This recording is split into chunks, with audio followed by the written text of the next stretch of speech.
Olá, alunos da escola Mariano Tomás, a turma do nono ano. O nosso assunto de hoje vai ser Guerra Fria.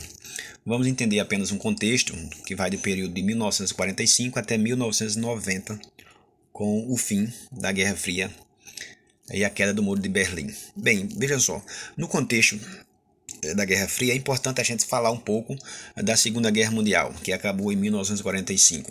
De um lado, os Estados Unidos saiu bem poderoso, forte economicamente, já que emprestava dinheiro e ficou assistindo a guerra de longe, mas tendo vantagens. Então saiu economicamente muito forte, muito poderoso. Do outro lado, a União Soviética, né, derrotando o exército alemão de Adolfo Hitler, saiu também poderoso. Então essas duas potências, a partir daí, elas se transformam, né, como as duas maiores potências econômicas mundiais.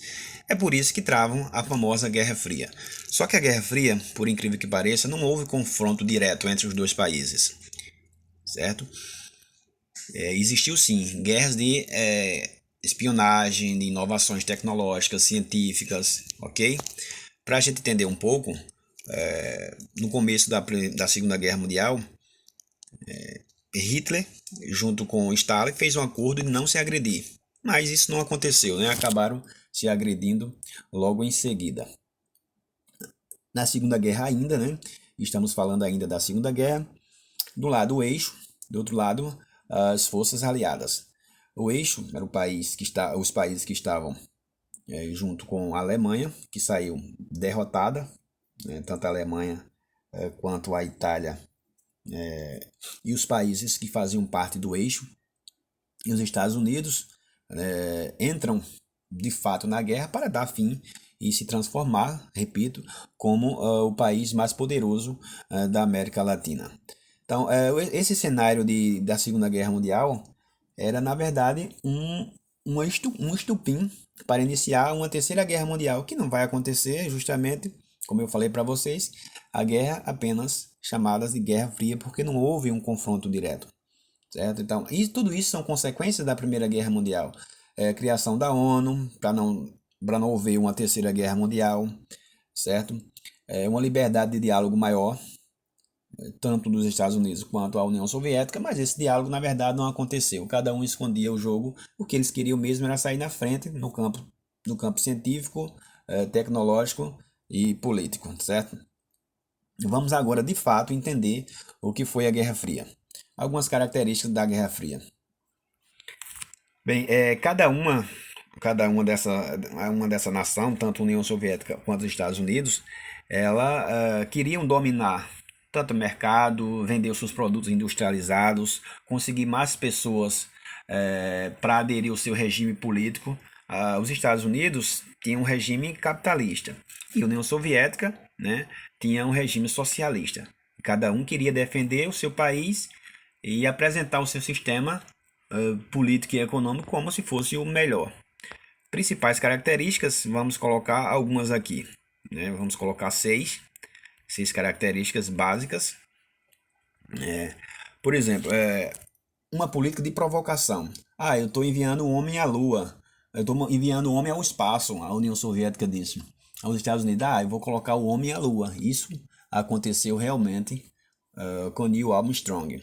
É uma política também de espionagem. Cada um espionava o que o outro país estava fazendo para fazer primeiro e sair na frente. Uma falsa ajuda aos outros países na tentativa de dizer, olha, eu estou aqui para lhe ajudar. Mas na verdade queria apenas dinheiro, emprestar dinheiro para cobrar os juros assustadores. Se criou também uma propaganda, os filmes, né? Os filmes, os super-heróis dos Estados Unidos e União Soviética, colocando-se como super-herói. E para colocar isso, utilizavam a mídia, né? Para que as pessoas entendessem que a União Soviética ela era melhor, ou os Estados Unidos era a melhor potência para você ficar ao lado, para você pedir dinheiro emprestado através do FMI, para compactuar suas ideias ideológicas e políticas, certo? De um lado, os Estados Unidos, né, o sexto ponto aí, criou a organização do Tratado do Atlântico Norte, que é a OTAN. Isso aí foi uma espécie de exército forte e numeroso para proteger se porventura acontecesse uma guerra, né? Em resumo, vamos colocar alguns objetivos, né, da Guerra Fria para os Estados Unidos. Os Estados Unidos queriam promover, né, a abertura, já que tinha saído, né, de uma grande crise, a crise de 1929. Os Estados Unidos também queria levar uma democracia, né, uma falsa democracia pelo mundo, pela Ásia e para a África. Queria frear um partido chamado comunismo, né, que era frear a União Soviética com o partido, né, com o socialismo. Essa era a pretensão dos Estados Unidos e com isso conseguir mais países em sua volta, consequentemente mais impostos e mais domínios, mais mercadorias para vender esses países, certo? Já o objetivo da União Soviética não foi muito diferente não, né? Em criar uma segurança para si só, que também criou um sistema de governo pautada no militarismo, né? Para garantir que não houvesse nenhuma invasão dos territórios, certo? Queria expandir, levar ao mundo a sua ideologia política, que era o comunismo. Como os Estados Unidos queriam levar o capitalismo, a União Soviética queria levar o comunismo, sem sombra de dúvida, né? Então, por isso que se criou, né, uma cortina de ferro, que é uma proteção, uma falsa proteção dos países não invadir, não propagar o capitalismo. Do outro lado, não queria que se propagasse o capitalismo.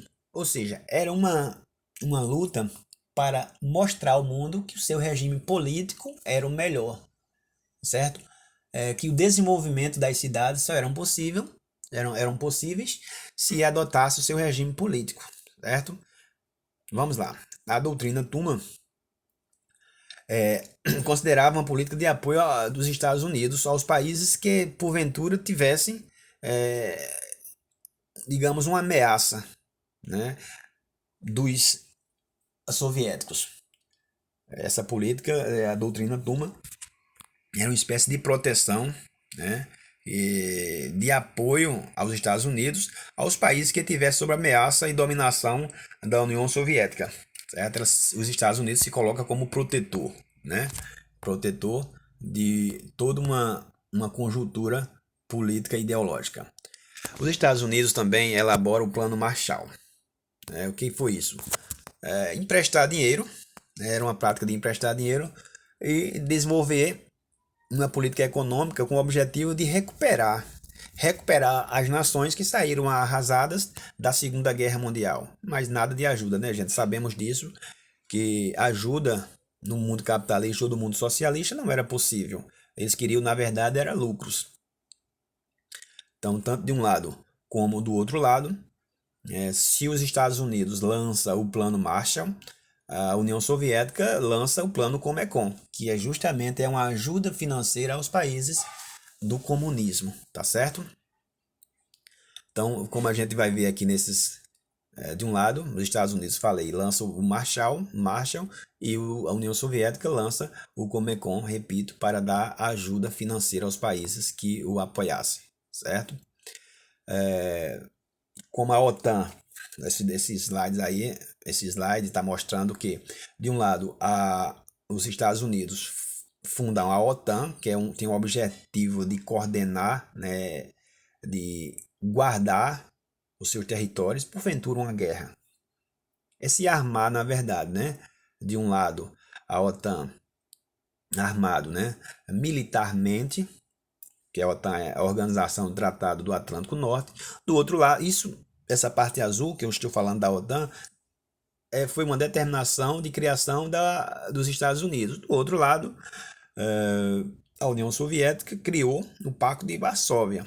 Em resumo, a gente pode observar que os dois estavam preparados para uma suposta guerra, que não aconteceu, tá certo? Guerras apenas de palavra. Essas palavras que aterrorizavam o mundo e entre eles ficavam o desejo de dominar o mundo. Essa era, na verdade, a grande cartada, dominar o mundo, dominar o campo de comércio, de política. Cada um queria ser mais forte do que o outro, até no campo científico também. No campo científico, vamos destacar aqui a corrida espacial, né? Os Estados Unidos coloca à disposição, né, satélites, coloca à disposição, né, em 1969, por exemplo, né, foi lançado Apollo 11, né, que o homem chegou até a Lua. Do outro lado, né, a União Soviética também lançou o primeiro satélite. Então, tudo isso aí que eu estou querendo dizer a vocês era essa corrida para saber, para mostrar ao mundo quem estava na frente. Essa corrida armamentista também aconteceu uma preparação, porventura, uma terceira guerra, repito, que não aconteceu. Em resumo, o mundo dividido entre duas situações, entre a União Soviética e os Estados Unidos, certo? A Alemanha, por exemplo, foi dividida em duas partes, a Alemanha Ocidental e a Alemanha Oriental. A Alemanha Oriental ficavam sob domínio da União Soviética e a Alemanha Ocidental sob domínio dos Estados Unidos da América. Estados Unidos da América, certo? Então, o mais é a gente entender de um lado, do outro, observações para saber o que o outro estava fazendo, ok? Então, teve a crise dos mísseis, né? Essa investida, né? Investida de não aceitar que o outro interfira nas ações, né, político, econômica, certo? E principalmente no campo econômico, né? Porque eles queriam se transformar, como já eram as maiores potências, mas queriam sobressair umas com as outras, certo? Houve guerras, não em si, mas houve divisões em vários países. A Coreia ficou dividida em Coreia do Norte e Coreia do Sul, a Alemanha também, Coreia do Norte e Coreia do Sul. Lembrando que a Coreia do Norte domínio da União Soviética e Coreia do Sul domínio dos Estados Unidos sendo capitalista, ok? Então, mais é a gente entender que isso foi chegando ao fim quando em 1989, né, aconteceu a queda do Muro de Berlim. Não existiu mais União Soviética e Estados Unidos da América, nem socialismo nem capitalismo. Porque aos poucos foi observando que na Alemanha Ocidental o progresso era melhor, as coisas aconteciam com mais facilidades. Já na Alemanha Ocidental as coisas eram mais atrasadas. Então as pessoas começaram a fugir. E aí o socialismo foi caindo, né? Houve um processo de grande transformação, tendo em vista que foi mais uma época de atraso, mais economias, menos para a União Soviética e Estados Unidos, né? Iniciou a partir de 1990 uma reconstrução da União Soviética, certo? E novos tempos aconteceram. Por fim, o fim da Guerra Fria aconteceu de fato em 1991. Desde todo esse processo de 1989 até 1991, né, que foi o fim da União Soviética. Espero ter ajudado com vocês aí. É um pouco longo o vídeo, o áudio, mas espero ter ajudado com algumas informações, tá certo? Alunos da Escola Mariano Tomás, a turma do 9º ano, até mais e até breve.